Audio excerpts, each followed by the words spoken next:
주식메이트 방송을 시작하겠습니다. 이번 영상 종목은 SK바이오사이언스가 되겠는데요. SK바이오사이언스 오늘 장중에 10% 급등을 한 이후에 현재는 4%로 좀 잠잠해진 상황입니다. 오늘 급등의 배경 살펴보고 향후 흐름이 어떻게 될 것인지 안내를 좀 드리도록 하겠습니다. 자, 오늘 급등하게 된 가장 큰 배경은 노바백스 백신이 인도네시아로부터 첫 긴급 사용 승인 허가를 받았기 때문입니다. 이 백신 인도네시아로부터 긴급 사용 승인 받은 것은 SK바이오사이언스가 생산하는 것은 아니고 최대 백신 제조사인 세럼 인스티튜트에서 생산하게 됩니다. 자, SK바이오사이언스는 노바백스 백신 라이센스를 가지고 있어서 이제 식약처에 승인 신청을 하게 될 예정입니다. 아직 신청을 국내에서 신청하지 않았고 처음으로 이제 인도네시아로부터 긴급 사용 승인을 허가받았기 때문에 인도네시아에 먼저 공급을 하게 되겠죠. 국내 식약처 승인 시에는 이미 생산한 4천만 도주의 라이센싱인 물량에 대해서 완제, 포장 공정, 매출로 인식이 될 것입니다. 현재로서는 이 노바백스와 관련해서 기대감 때문에 주가가 많이 올랐고 또 인도네시아로부터 긴급 사용 승인을 허가받은 그 영향으로 주가가 상승했는데 실질적인 상승은 국내에서 식약처 승인을 했을 때에 주가는 의미 있게 상승할 것입니다. 오늘 주가 급등한 것은 국내 여건과는 상관이 없다라는 것, 그렇기 때문에 고점에서 밀리게 된 것입니다. 현재 노바백스는 유럽연합과 캐나다, 호주, 인도, 필리핀에는 신청을 해놓은 상태입니다. 긴급 사용 승인이 지금 안 나오고 있죠. 관건은 미국 FDA입니다. 미국에서 승인되는 것이 가장 중요하죠. 국내 상황을 본다면 당초 계획은 올해 내에 총 4천만 회분의 노바백스를 공급하는 것이었습니다. 그런데 이제 올해 내 출시는 힘들 것으로 봅니다. 올해 내 출시는 노바백스 측에서 이제 11월 달에 최종 임상 결과 제출한다 그러면 다음 달에 허가가 나고 실제 공급은 내년 1월에서 2월 정도가 될 것입니다. 그래서 이게 매출로 잡히지 않았기 때문에 원래 예정했던 추정 영업이익이나 매출에 영향을 줄 수가 없습니다. 그렇기 때문에 올해 매출로 인식이 되지 않아서 그 부분은 좀 부정적으로 작용할 수 있다는 것을 우리가 기억을 해야 됩니다.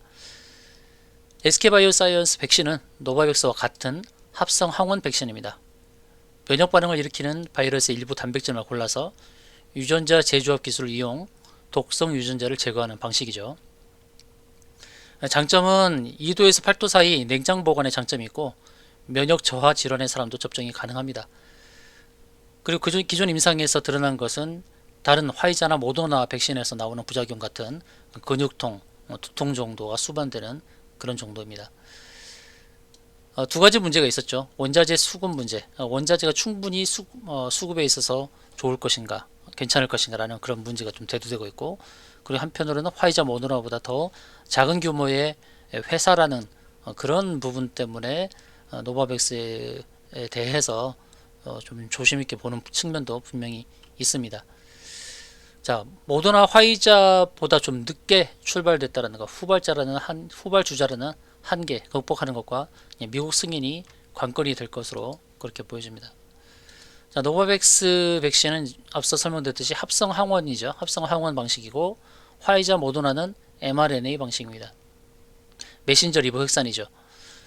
mRNA는 항원을 만드는 설계도인 mRNA를 몸속에 넣어서 세포가 항원을 만들도록 유도하는 방식이고, 노바백스 방식은 항원을 인공적으로 만들어서 직접 몸속에 주입하는 전통적 방식이라 할 수 있겠습니다. 임상 효능은 비슷하죠. 90%대 나오는 것으로 알려져 있고요. 안전성 이슈에서는 화이자 백신은 접종 후 드물게 심근염이 발생되는 사례가 보고됐는데, 노바백스는 임상 과정에서 아직 다른 백신들처럼 특별한 이슈는 보고가 되지 않습니다. 한편으로는 부작용 부분에서는 노바백스가 좀 더 강점을 갖고 있다고 볼 수 있겠죠. 유통에서도 좀 장점이 있습니다. 화이자는 이제 초저온 보관을 해야 되죠. 그러나 노바백스는 2도에서 8도 사이에 냉장 유통을 하면 되니까 그 부분은 좀 강점을 할 수 있겠죠. 국내 SK바이오사이언스가 기술 이전을 계약을 해서 라이센싱해서 이제 국내 생산 공급하는 건데 좀 시간이 늦어졌다, 속도에 문제가 있다는 것은 우리가 참고를 해야 됩니다. 자, SK바이오사이언스가 실질적으로 주가가 크게 상승할 수 있는 기회를 놓쳤죠. 노바백스 백신이 좀 늦어짐에 따라. 그리고 SK바이오사이언스는 모험을 했습니다. 다른 백신의 개발은 뒤로 좀 미루고 이 코로나 백신에 올인을 한 상태거든요. 그런 상태에서 노바백스 백신이 좀 늦어지는 바람에 주가도 이렇게 부침을 겪는 그런 상황이 됐습니다. 자, 기술적으로 보게 되면 SK바이오사이언스는 저항대를 정확하게 지키면서 가는 그런 상황이죠. 일봉에서 보게 되면 기준선이란 자리, 기준선 자리를 10월 29일 날 터치를 하면서 주가가 밀렸습니다. 밀리고 나서 다시금 재부상하는 그런 흐름인데, 주봉에서 보시게 되면 주봉은 20주선 라인을 계속 타고 가고 있습니다. 현재 20주선 라인은 23만 5천원, 6천원, 현재가 23만 5천원 부근입니다. 여기서 이제 지지를 받으면서 주가가 상승할 수 있는 기틀을 만들고 있는데, 지난주에는 역시 일봉과 주봉도 역시 기준선에서 부딪혔죠. 일봉과 주봉에서는 기준선 저항에서 부딪히고 밀렸다는 것입니다. 처음 부딪히고 밀렸다가 이제 20주선 지지를 받으면 다시금 돌파하는 그런 그림으로 봐야 되겠죠. 자, 일봉상에서도 보게 되면 이제 61선 저항도 앞두고 있어요. 차트 흐름을 보시면 저항을 정확하게 지키고 하는 것을 알 수가 있죠. 분봉도 볼까요?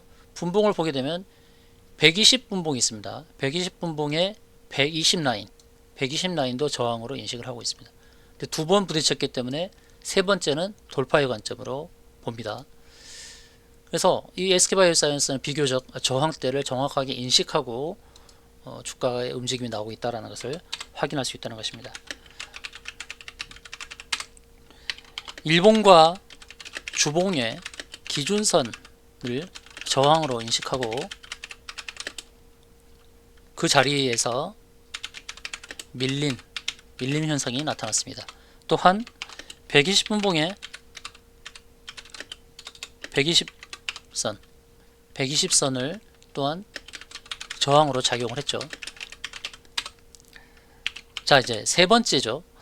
120선이 두 번 정도로 저항으로 작용했습니다. 세 번째는 돌파입니다. 세 번째는 돌파의 관점으로 봐야 되고, 돌파했을 때에 이제 다음 저항이 보여지죠. 자, SK바이오사이언스는 주가가 크게 부양할 수 있는 시점을 전 내년으로 보고 있습니다. 내년. 올해 말까지는 노바백스와 관련된 이슈가 불거질 때마다 주가가 급등하고 또 빠지고 이런 흐름이죠. 실질적인 매출로 잡힐 때가 바로 내년이죠.